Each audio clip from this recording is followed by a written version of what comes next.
If you guys missed the first episode of this series, ladies and gentlemen, I shouldn't have to tell you what to do. I shouldn't have to tell you to go back, leave a like, leave a comment, and subscribe to the channel if you haven't. I don't need to tell you guys that because you guys already know what to do. But anyways, if you guys watched that first episode, I just wanted to say thank you guys for the love and support. And trust me when I say this rebuild is going to be lit. Thank you guys so much for giving this series a chance because the Vancouver Grizzlies really needed this rebuild, bro. Taking the Memphis Grizzlies back to where it all began in Vancouver, one of the worst franchises in NBA history. They never made it to the NBA Finals. They never won an NBA championship, so they need Prince Anthony's help. So we're here in the GM office going over some strategy because free agency is upon us. In the last episode, we simulated to the end of the season. We did not make the playoffs. We had a chance in the playing game to actually make it to the postseason. We didn't do so. Ja Morant beasted out. So we're building this team around Ja Morant. We already got that. Last episode, we made some trades, made some deals, and it's free agency time. But before we continue, what's up, ladies and gentlemen? This is the Prince YouTube PS Compulsion signing in here, aka Prince Anthony. Let's get things rolling. Before we get to the free agency moratorium period, I gotta show you guys the roster. So we got Ja Morant, Robert Williams, Dillon Brooks, Marcus Smart, Brandon Clark. So we have a nice young core of players. In the last episode, we traded for Robert Williams and Marcus Smart from the Boston Celtics. We acquired this custom auto-generated rookie, Alexi Whitehead. He's overseas right now, so next season when he comes and is available for us to sign, he should be like at least a 75 overall. So we got a nice little team going right now. Free agency is definitely going to be big for us. The question is, who are we going to be able to sign? Because we actually have a lot more cap space than I thought. Looking at all the cap holds, I feel like I'm keeping everyone except for Jaren Jackson Jr. and Kyle Anderson. I'm keeping both of those players, or meant to say, and renouncing the rights to everybody else.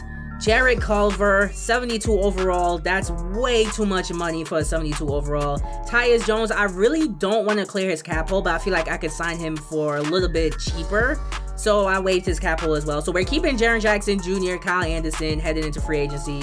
And let's go to, where is it? Oh, salary cap breakdown right here. Right now we have 8.50 mil, but when it comes to signing free agents, we're actually going to have more money. Basically, in terms of the cap holds, they don't really apply towards the salary cap unless like free agency like officially starts, if you get what I'm trying to say. I'm surprised Willie Cauley-Stein only wants like a minimum contract. I believe he was waived, that's why. So why not 2-year minimum deal? We'll offer that contract to him. We definitely need like a backup center, so why not? So we used up all our offers after the first day of the free agency moratorium period, ladies and gentlemen. We just won free agency right off the bat. I did not think we would get Bradley Beal. So we got Willie Cauley-Stein on a 2-year minimum deal, Tyus Jones on a 1-year $5 mil deal, Bradley Beal on a max deal. This is the best part, bro. Jaren Jackson Jr., restricted free agent. We offered him the qualifying offer. Same thing for Kyle Anderson. So we could basically go over the salary cap to re-sign these players. They're restricted, or they could just accept the qualifying offer and we don't have to pay them a lot of money this season. So after the third day of the free agency moratorium period, we got our 3 guys and no errors. Nobody telling me, hey, we don't have enough salary cap to sign these players. We definitely just signed them. Yo, this rebuild is going to be lit, bro. Ja Morant and Bradley Beal. I got Ja Morant some help earlier on in his career. Bradley Beal, his career is winding down. He's already 29 years old. The end of his career is coming up. So we just paired him with Ja Morant. Looking at the rest of the team is, yo, we are lit. And the best part is we could go over the salary cap to bring back Jaren Jackson Jr. and Kyle Anderson because I did not waive their cap holds. Yo, we're about to be lit. This is so obnoxious, bro. Like, he was just a restricted free agent, and after the free agency moratorium period, I never waived the cap holds for both Kyle Anderson and Jaren Jackson Jr. But when I go to my cap holds, where are they? 2K hitting me with that BS. 2K don't want this rebuild to be easy. Like, we legit never waived the cap holds for either one of those players. So now, long story short, we don't have the cap space to bring back Kyle Anderson or Jaren Jackson Jr. 2K could not just make it easy for me, bro. They cannot just do that. That is, we didn't even waive their cap holds. I'm more upset about that. Look at 2K lying on me. Vancouver Grizzlies has renounced Jaren Jackson Jr. clearing his salary cap. That never happened, and now his qualifying offer is gone. Basically, we have no choice but to let Jaren Jackson Jr. walk. He's more than likely going to accept that deal from the Oklahoma City Thunder. That's a 4-year max deal. Let me see if I could try to offer him a contract. I know he's probably not going to accept it, but let's begin the negotiation. I said the negotiation. The negotiation. Look, I don't have any cap space to sign him. I'm so upset about this. 2K really hit me with the BS, and now look at this. He's insulted by the offer. He is no longer interested in negotiating with the Vancouver Grizzlies. But I bet you he would literally accept a minimum deal from another team, because I see it happen all the time. This wasn't my primary option, but Semi Ojeleye, we're bringing him in on a 1-year deal. I'm trying to get that other guy. Okay, there we go. Juan Toscano. We needed 2 backup power forwards, basically. So at least the team is not looking bad after free agency. I feel like we still won free agency, although 2K just hit me with the BS. We still got Brandon Clark, and we got those 2 guys coming off the bench behind him. That kind of really sucks, because we should have Jaren Jackson Jr. We should have Kyle Anderson. That would have made things a lot easier in this rebuild. But D'Anthony Melton, I want to change him to the point guard, because we have a lot of 2 guards. Just want to change. Oh, his overall goes up.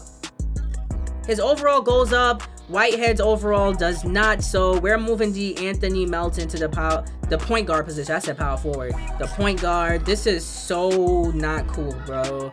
Jaren Jackson Jr. signing with the Oklahoma City Thunder. His stats is going down, like his overall.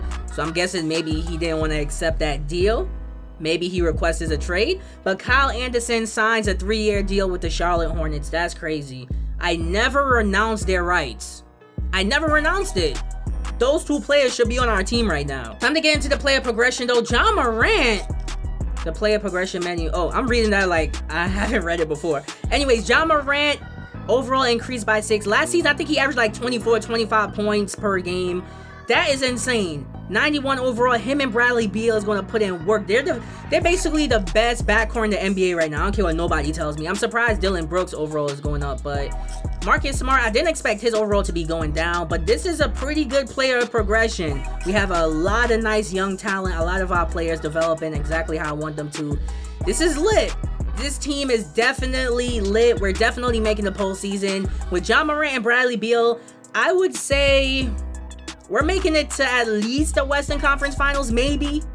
Maybe I'm pushing it, I don't know. But at least the second round of the postseason, that's a lot. Whoever was in charge of creating my NBA, y'all took out the off-season training camps. Why would y'all do that?